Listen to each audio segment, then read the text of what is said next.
of us, lost a lot of people, lost a lot of legends.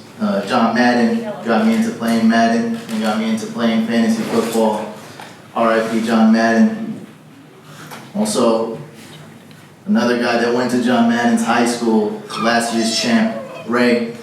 R.I.P. R.I.P. Ray. Mr. Ray, our glasses. The champion. Being on the draft was definitely on his bucket list, and winning the championship. I mean, that's amazing. Champion for life, legends. Take a shot. Love you, Ray. Love you, Ray. Again, guys, thanks for coming out. Standard PPR. League settings are pretty easy because we got a wild draft party. So we like to keep it simple. 1 quarterback, 2 running back, 2 wide receivers, 1 tight end. You got to draft the defense. You got to draft the kicker. 16 rounds. Any questions? No. Let the draft begin.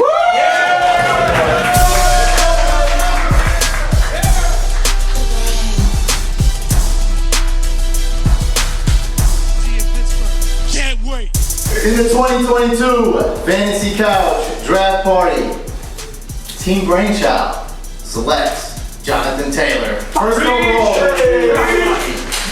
With the second pick in the 2022 Fantasy Football Couch Draft, the Grinch selects Christian McCaffrey. The third pick in the Fantasy Couch 2022 Fantasy Couch Draft, Sir Lance Lots of TDs selects Derrick Henry. Who? Wait, who did he pick? Derrick Henry. The 4th overall pick of the 2022 Fantasy Couch Draft, Debbie selects Austin Ekeler. Alright, for the 5th overall pick in the 2022 Fantasy Couch Draft, Trey selects Cooper Kupp. Wow. John, go to the podium. With the 6th pick overall in the first round, it might not be a fan favorite, but however, it is Dalvin Cook. Wow. That's the most boring pick. Smart pick, though. The 7th overall pick of the 2022 Fantasy Couch Draft, 4th and field selects Joe Mixon. Wow. That's my kind of pick right there. That's my kind of pick.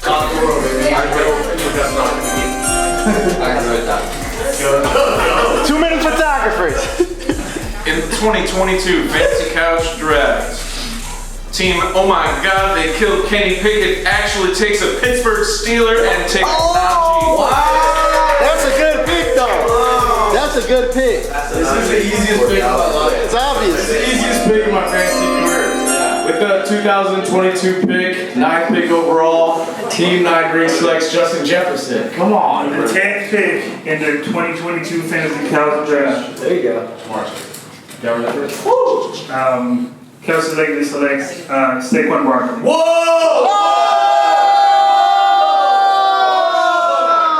With the 11th pick in the 2022 Fantasy Couch Draft Party, Team Sully Soldier selects DeAndre Swift, running back, Detroit Lions. I don't think he was going to make it back. I think 55%. For the 2022 Fantasy Couch Draft.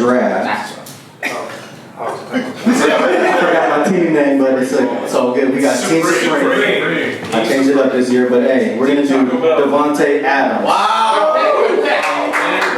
Do it. Sucks. Great. Get the next one in. Yes, sir. For the 2022 Fantasy Couch Draft, Team Supreme selects DeAndre Swift. Whoa.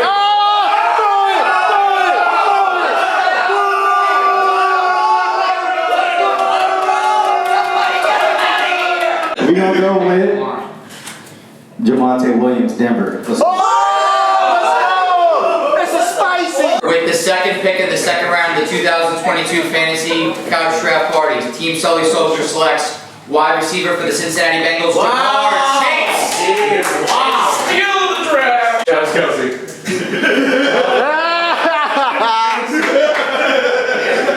You got it. My 2nd pick of the 2nd round, Team 9 Green selects Aaron Jones. Oh. It's the fourth. It's the fourth pick. With the 5th pick in the 2nd round, Stefon Diggs.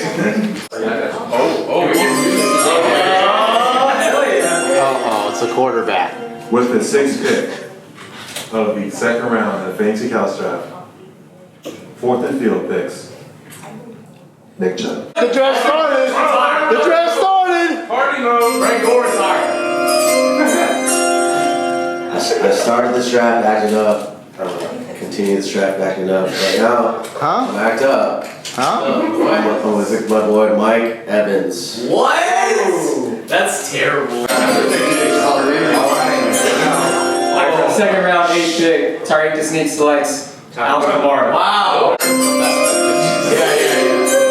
the 2nd round of the Fantasy Couch Draft, Debbie Drew selects CeeDee Lamb. Wow. Oh, great pick, steal. For the 2nd pick, Team Sir Lancelot selects Deebo Samuel. Wow. Deebo! Team Grinch selects Michael Pittman. With the 2.12 and 3.01 picks, I'm going robust. Fournette and Etienne. Wow. The Grinch selects in the 3rd round Keenan Allen. Wow. In the 3rd round, Team Sir Lancelot TD selects Mandrews. In the 3rd round, Debbie Drew selects James Conner. Alright, for the 3rd round, Tyreek the Sneak selects Tyreek Hill. Patrick Mahomes. What?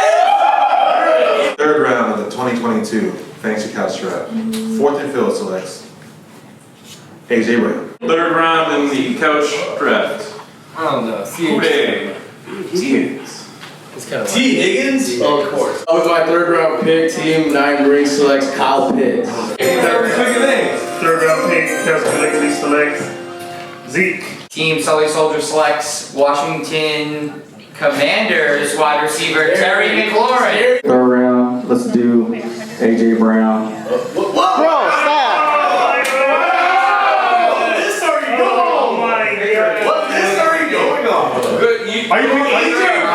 Open the sleeper app. Come on. Wow. Open your eyes. Here we go. 1 2 ready. Diontae Johnson and Elijah.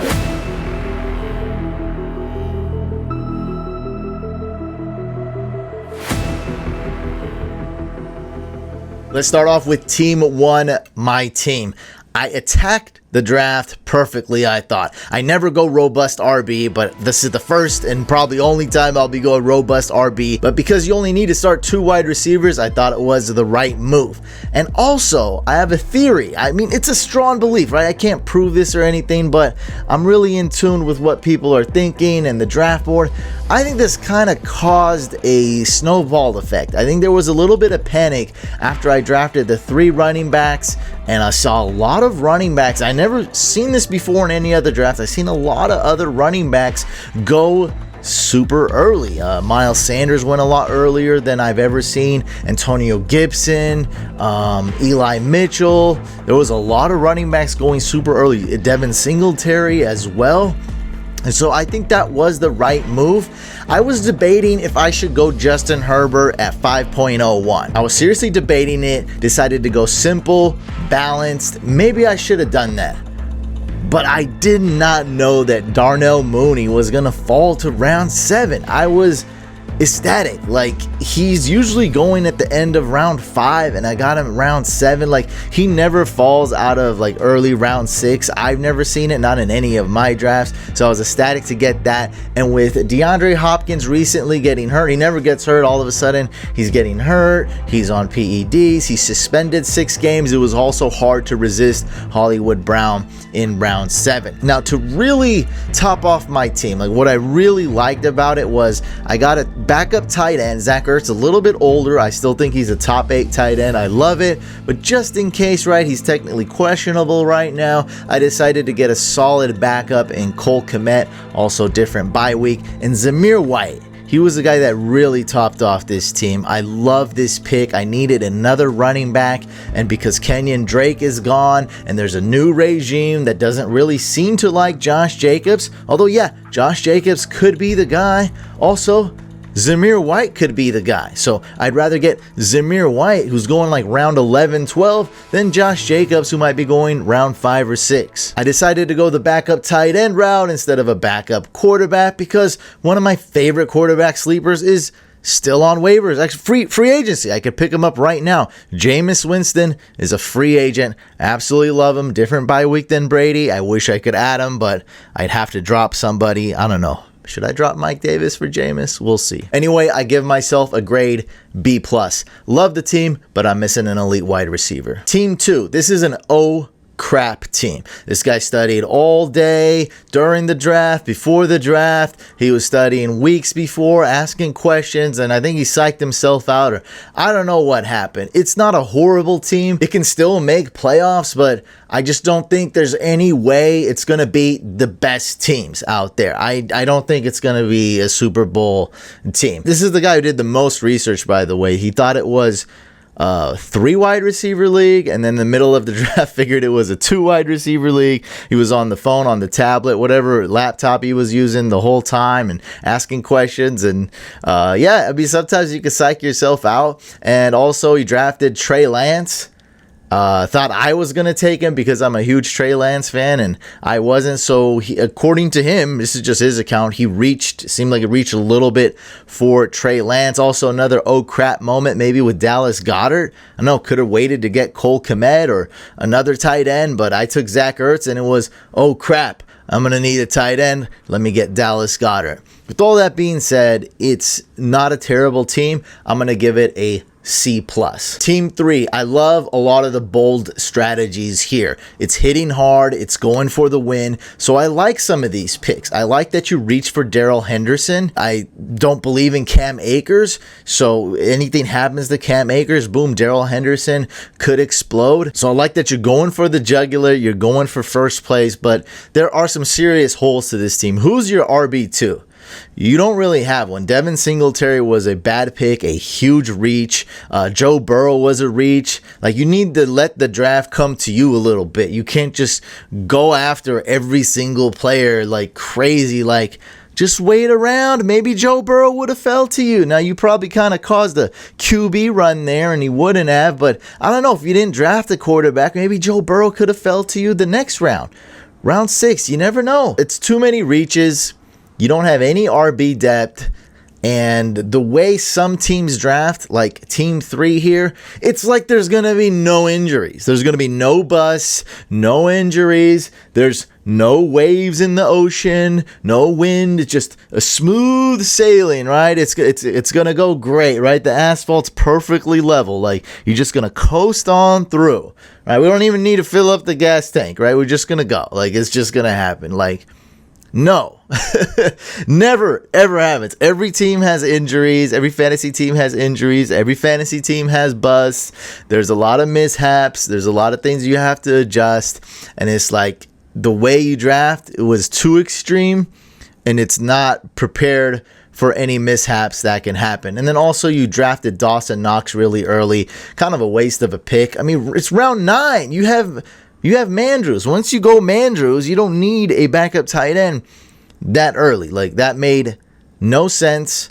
So some good picks, some bold picks, lots of upside on this team. But if everything doesn't go perfect, it will fall and crumble. I'm giving this team a C-. Team 4, Debbie Drew. First 4 picks are great, but round 5, Darren Waller, I think that's a huge mistake, especially with possibly an injury. Maybe there's really no injury and they're just trying to get a contract worked out. I don't know the deal there, but I'm not a huge fan of Darren Waller. I would rather wait for a tight end or just get a guy like Travis Kelce or Kyle Pitts. So instead of Darren Waller at 5.04, I would have took Justin Herbert, who's falling. Like, that would have been great. Like, Joe Burrow just went 5.03. Justin Herbert's still on the board. It's a 6-point passing touchdown. You should have went Justin Herbert there. It seemed like that was an oh crap moment. Maybe you didn't know he could have been hurt. A small chance he's hurt. And then you did, oh crap, trap and took Mike Gesicki. Nobody wants to start Mike Gesicki. He doesn't really belong on this offense. A Tua-led offense with Tyreek Hill and Waddle. Like, there's not going to be enough targets for Gesicki, or they're going to trade him for someone who could block. Also, Justin Fields, a waste of a pick. When would you ever start Justin Fields? That's just wasting roster space. Like, you're going to really start Justin Fields ahead of Russell Wilson?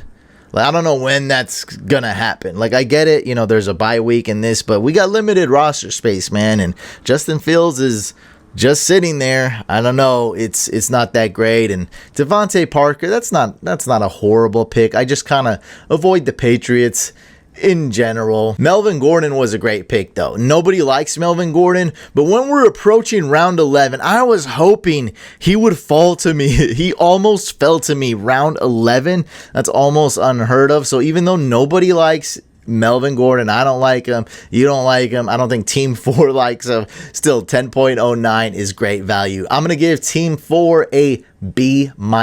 Team 5, I almost always hate how this guy drafts, but this time he did pretty good. But after round 9, it fell off. What were you thinking drafting Mark Ingram? You got your handcuff to Kamara, I get that, but I don't think you knew that Mark Ingram's actually going undrafted. If I had to put a round, like what round Mark Ingram's going, it's like round 19, like round 17, round 20. Like, he's going that late. Like, a guy that's going round 20, you should have been able to wait a little bit, and you should have got him round 12, let's say, or 13. Round 12 is perfect, right? You reach for him a little bit. Like, that's good, right? That's when usually people start drafting kickers and stuff. So you should have waited and drafted him round 12. That was a big mistake. I'm going to dock you a little bit for Njoku. Now, a lot of people like Njoku. He's a sleeper. I like him as a sleeper. I like him as a backup tight end, as a tight end too. He is your only tight end.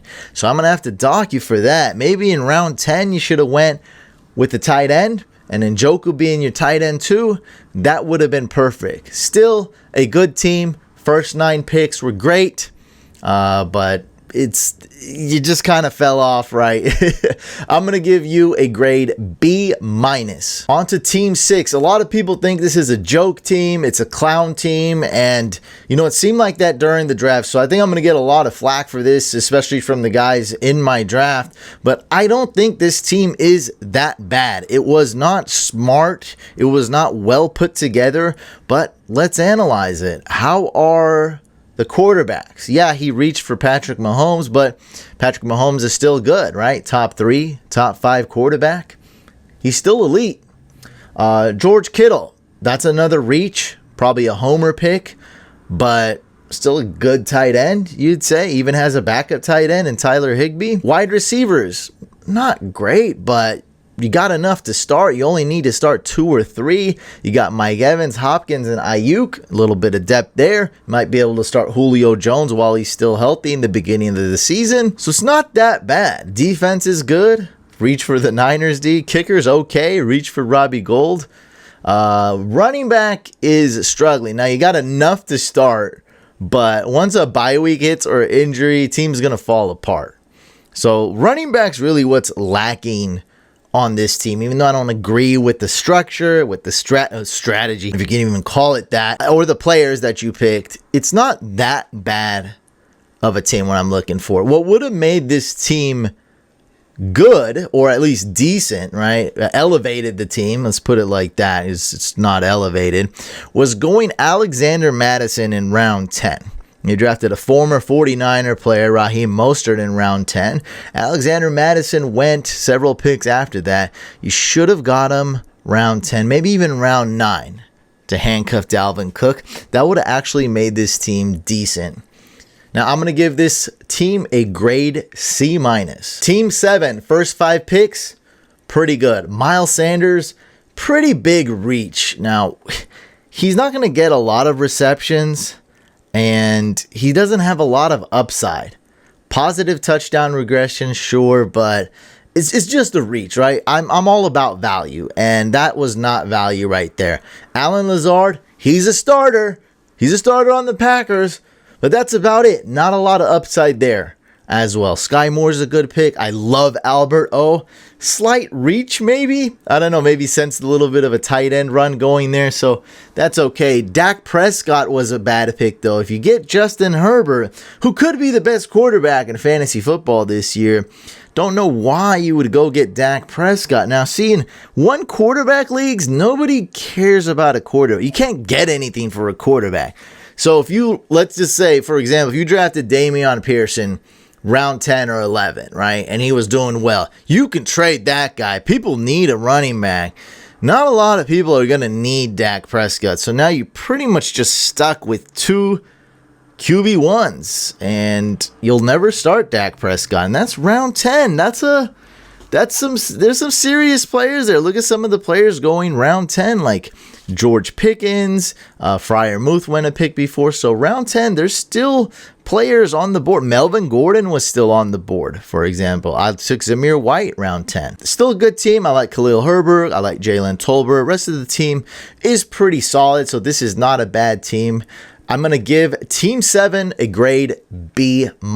Team 8. This is a good team. Antonio Gibson was a terrible pick, so I'll give a grade before the Brian Robinson incident and after, because we drafted one day before the Brian Robinson incident. So I thought Antonio Gibson was one of the worst draft picks in this entire draft. Reached for him in round 6, but now it doesn't seem like that bad of a pick. This team has everything. It has running backs, it has wide receivers, it has the best quarterback, or what people rank the number 1 quarterback in fantasy.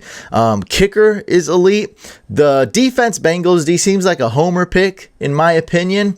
Tight end, Freiermuth's not the most ideal tight end to have as a tight end 1, but I'm a huge fan. I think he's super talented, and you got him at a good value, so that was a smart pick. Not going to dock you there at all. So I love this team. So before the Brian Robinson incident, because that Antonio Gibson pick was so bad, I would have gave this team a grade B.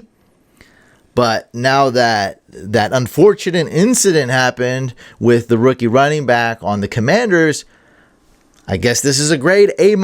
Team 9. I thought that taking Kyle Pitts, although good there, you got to do it smartly. You got to be calm. You can't panic. So I think once you took Pitts, you took Dobbins kind of early. I am avoiding Dobbins, 1 year removed from an ACL. Seemed to be a little bit more serious than just your average ACL injury as well. So 4.04 for Dobbins. I don't really like that.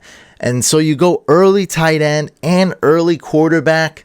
That could kind of snowball. It's not really the best roster construction. You were able to hit on RBs, though. You got David Montgomery at a decent price. You got Dameon Pierce at a decent price. So your running back room is solid.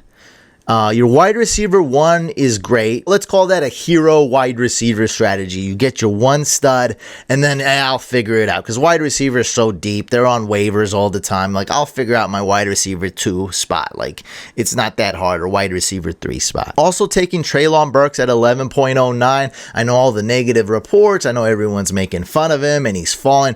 I thought that's incredible value. There's nothing but upside here. Low risk, high upside. When I watch clips of Treylon Burks doing drills and practicing, it seems good. Like, he doesn't seem bad. He doesn't seem lost. Like, when we saw Antonio Gibson during the preseason, and he seemed kind of lost at times. He seemed like a guy just trying to be a running back when Brian Robinson was actually the running back. Like, it was pretty easy to anyone who's watching. The eye test, it seemed pretty obvious. But Treylon Burks looks good. A lot of negative reports. So I love that pick. And I think DJ Chark is a waste of roster space.